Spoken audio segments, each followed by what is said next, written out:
నమస్తే welcome to Big TV news నేను Rekha bulletin లో బ్రేకింగ్ న్యూస్ చూస్తున్నాం 25 ఏళ్ల తర్వాత ప్రతీకారం తీరింది 13 ఏళ్ల తర్వాత కల నెరవేరింది ఆఖరి వరకు ఉత్కంఠగా సాగిన మ్యాచ్ లో కివీస్ ను చిత్తు చేసింది టీమిండియా ఈ విక్టరీతో అసలు సిసలైన ఛాంపియన్స్ గా నిలిచింది టీమిండియా ఈ గెలుపుతో దేశవ్యాప్తంగా క్రికెట్ ఫ్యాన్స్ సంబరాలు మొదలయ్యాయి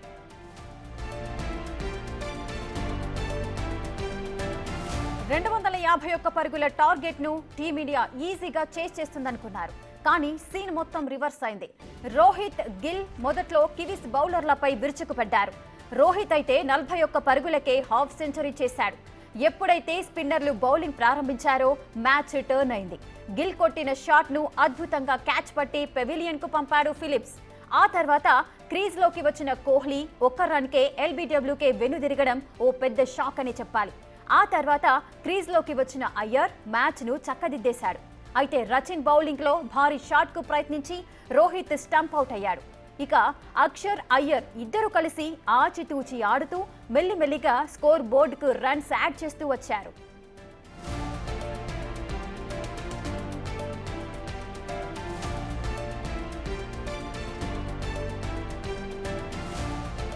మరింత సమాచారం మా ప్రతినిధి రానా లైవ్ లో అందిస్తారు రానా 13 ఏళ్ల తర్వాత ఐసీసీ ట్రోఫీని ఇండియా టీం ముద్దాడుతోంది ఇండియన్స్ అంతా కూడా చాలా హ్యాపీగా ఫీల్ అవుతున్నారు ఆశాంతం మ్యాచ్ అంతా ఏ విధంగా జరిగింది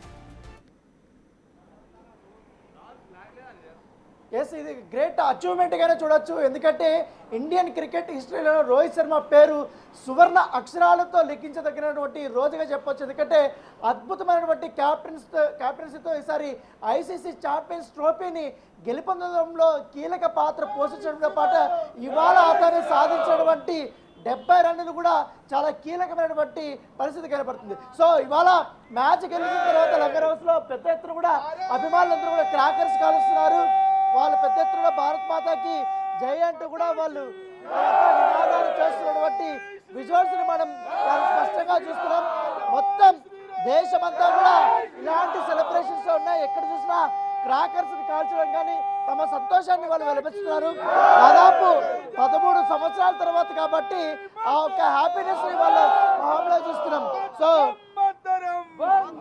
వందే మాత్రం అంటూ కూడా వీళ్ళు మాట్లాడుతున్నారు ఏంటి 13 ఏళ్ల తర్వాత ఛాంపియన్స్ ట్రోఫీ గెలిచింది పైగా రోహిత్ శర్మ క్యాప్టెన్సీలో ఏంటి మ్యాచ్ చూసిన తర్వాత ఏమనిపించింది చాలా మంచిగా అనిపించింది మ్యాచ్ చూసిన తర్వాత ఇంకోటి ఏంటంటే చాలా మంచిగా అనిపించిన విషయం అన్బీటన్ గా ఉంది ఛాంపియన్స్ ట్రోఫీలో ఇప్పటి వరకు మన బ్యాడ్ లక్ ఒకటి ఏంటంటే వరల్డ్ కప్లో లాస్ట్ మ్యాచ్లోనే ఒక మిస్టేక్ జరిగింది కానీ ఈసారి జరగనీయలేదు దానికి మేము చాలా సంతోషిస్తున్నాం and all the best Rohit Sharma and team ఏంటి ఎట్లా చూస్తారు రోహిత్ శర్మ ఇవాళ క్యాప్టెన్ ఇన్నింగ్స్ 70 రన్స్ కూడా కొట్టాడు నరాలు తిరిగే ఉత్కంఠభరితమైనటువంటి ఈ పోరులో సమిష్టిగా బ్యాటింగ్ మరియు బౌలింగ్లో అద్భుతంగా రాణించి యావత్ 140 కోట్ల భారతీయుల హృదయాలను గెలుచుకున్నాడు ఈరోజు రోహిత్ శర్మ అద్భుతంగా జరిగింది మ్యాచ్ ఎంతో ఆనందంగా ఉంది మూడోసారి ఐసీసీఐ ఛాంపియన్షిప్ గెలవడం 2025 all the best Indian team ఏంటి కొంచెం టెన్షన్ ఏమైనా అనిపించిందా మధ్యలో స్కోర్ తక్కువ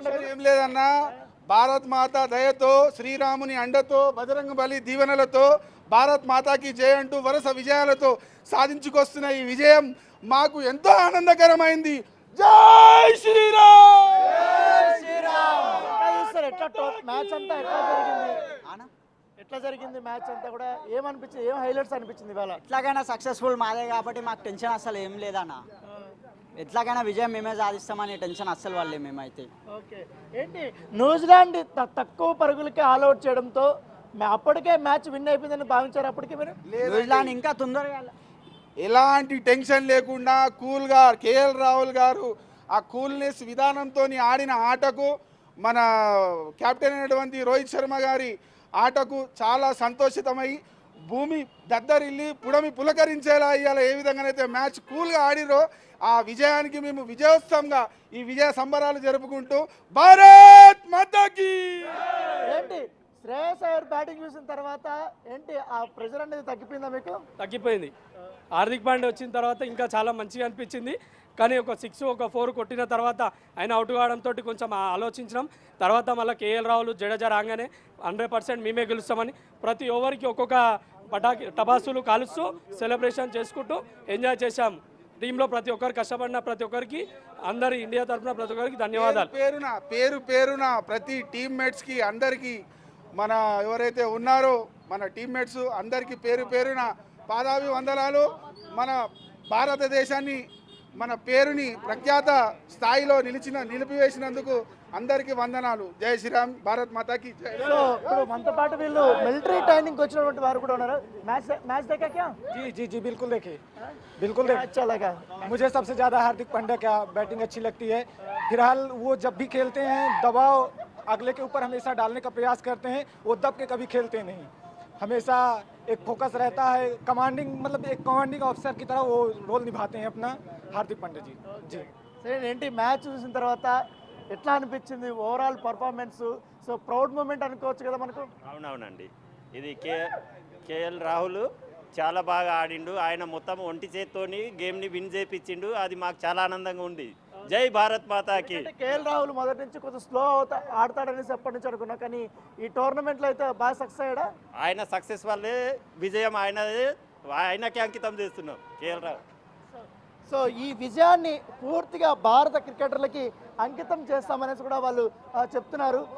దాంతోపాటు మామూలు విజయం కాదు, ఉత్కంఠ. ఎంత ఉత్కంఠ అంటే ఒక్కొక్క ఓవర్ జరిగే కొద్దీ నువ్వా నేనన్నట్టుగా కూడా తలపడ్డాయి. ఎందుకంటే దాదాపు ఒక 8 ఓవర్ల వరకు కూడా ఆసీస్ బౌలర్లు ఓవర్కి కేవలం 3 పరుగులు చొప్పున మాత్రమే వాళ్ళు ఇచ్చారు. అంతగా కూడా వాళ్ళు మ్యాచ్ని డిపెండ్ చేసుకోవడానికి చాలా ప్రయత్నాలు చేసిన నేపథ్యం. కాకపోతే అయితే ఇవాళ మాత్రం చాలా సీనియారిటీస్ కానీ లేకపోతే తన అనుభవాన్ని అంతా కూడా రంగరించినటువంటి రోహిత్ శర్మ చాలా అద్భుతమైనటువంటి ఇన్నింగ్స్ ఆడటం వల్ల, ముఖ్యంగా ఎప్పుడైతే భారత్కి 100 పరుగుల యొక్క ఓపెనింగ్ పార్ట్నర్షిప్ రావడం అనేది అప్పట్లోనే గెలుపు అనేది సునాయాసం అయిపోయింది.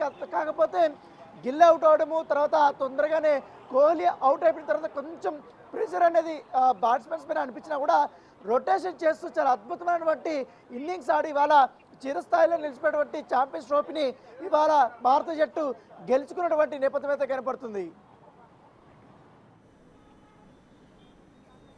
రైట్ రానా, ఇప్పుడు రోహిత్ శర్మ ఆధ్వర్యంలోనే T20 వరల్డ్ కప్ 2024 గెలుచుకున్నారు. ఇప్పుడు ఛాంపియన్స్ ట్రోఫీ 2025 కూడా గెలుచుకున్నారు. రోహిత్ ఇంత అద్భుతమైన ప్రదర్శన కనపరుస్తున్నారు.